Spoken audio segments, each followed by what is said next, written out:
It's been a worry for decades. Was there any fallout from 30 years of dioxin production at the old Ivan Watkins chemical plant in New Plymouth? Neighbours suffered high levels of the chemical in their blood. So if the government was anxious enough to blood test the neighbours, what about the workers who actually made the stuff? A study has shown that cancer deaths among staff were up by 24%. Still though, no tests. So we decided to do our own testing of former workers.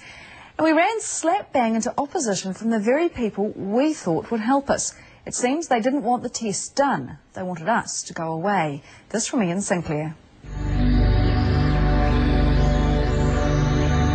The smell did get into your clothes and into your skin. If it's one thing many remember, it's the stench. It was an awful smell. It just turns your stomach. You just can't get rid of it. A smell that was hard to wash away. The whole place smelled like the chemical factory. Clothes, everything.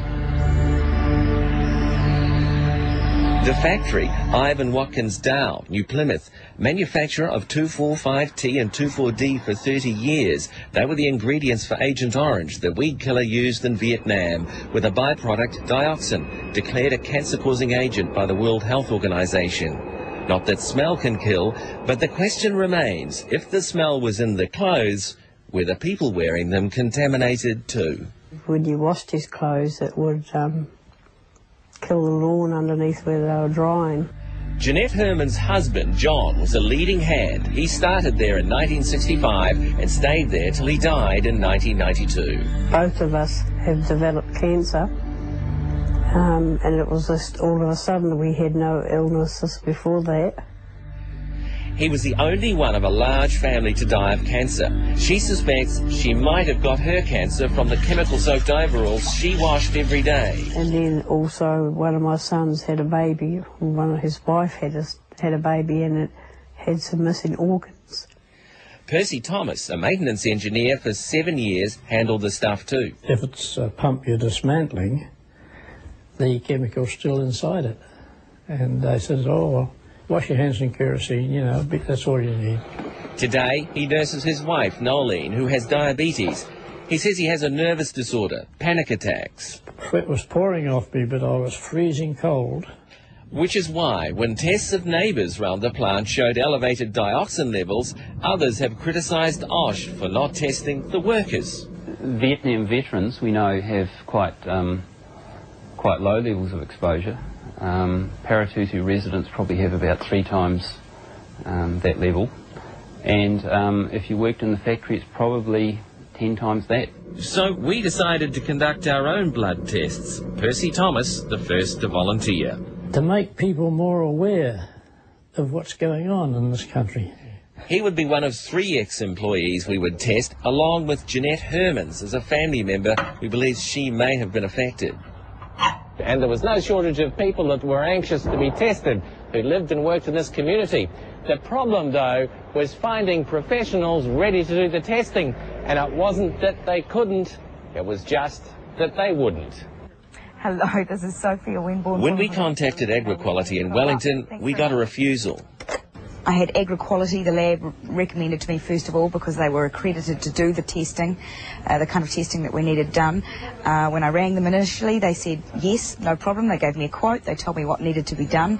When I rang them back, all of a sudden, political interference was quoted as the reason they were no longer able to do it. And I questioned them further. What do you mean by political interference?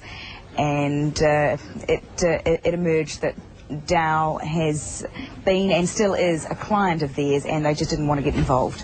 Our hunt took us all the way to Ergo, a German laboratory, but we still had to get someone to take the blood samples. Percy Thomas now lives in Auckland, and there was no problem there. But for our other 3 people in New Plymouth, getting a local lab was a challenge. Taranaki Med Lab refused. Taranaki Med Lab basically laughed in my face first time I called them. They said, no, that's not going to happen. We explained they didn't have to test, just take blood. They said that I didn't know what it was like to live in New Plymouth. I didn't understand. I didn't realise how difficult it was, the people that they have turning up on their doorstep every day asking for blood tests. They've decided they just don't want to get involved. They just don't want to be a part of it. In the end, we had to go to a local medical centre. Among our volunteers was Neil Hurdson. You may remember him from our earlier program. He was a chemical process worker. I experienced a chemical poisoning when I worked at IWD, and I'm quite keen to find out whether dioxin was the factor in the problems that I had, or whether it was perhaps other chemicals we were exposed to. Our fourth subject, though, is a staunch defender of her old employer. How long did you live beside the plant? We would have been there over 20 years. And you worked there for how long? 10, 13 years. In 13 years. That's a lot of, Yeah. lot of time to catch a bit of dioxin if there's any there. Well, that's right. As a former company nurse, Nina Kurija says she never encountered any dioxin poisoning among staff. If something does turn up in it, well, it's too bad, because it was my choice to work for Dow.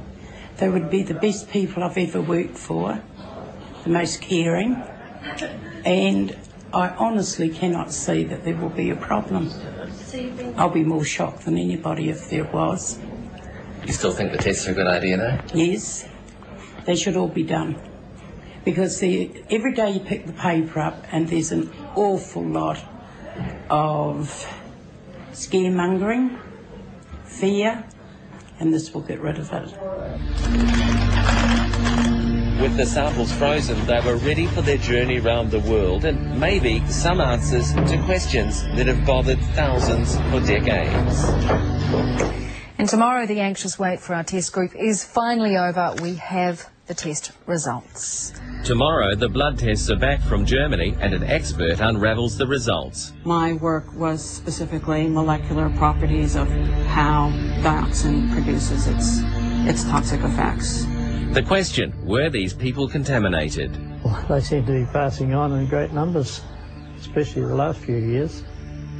After weeks of waiting, our group was all ears. That is also known as dioxin, and that is the one chemical that is linked to cancer. But the issue drives old divisions deeper. And you're trying to tell me that all these people actually did not get any effects from working at IWD. And you're telling me that categorically? Yes. Well, yeah, well, you're very clever. Yeah. IWD workers divided by dioxin. The test results on Close Up at 7.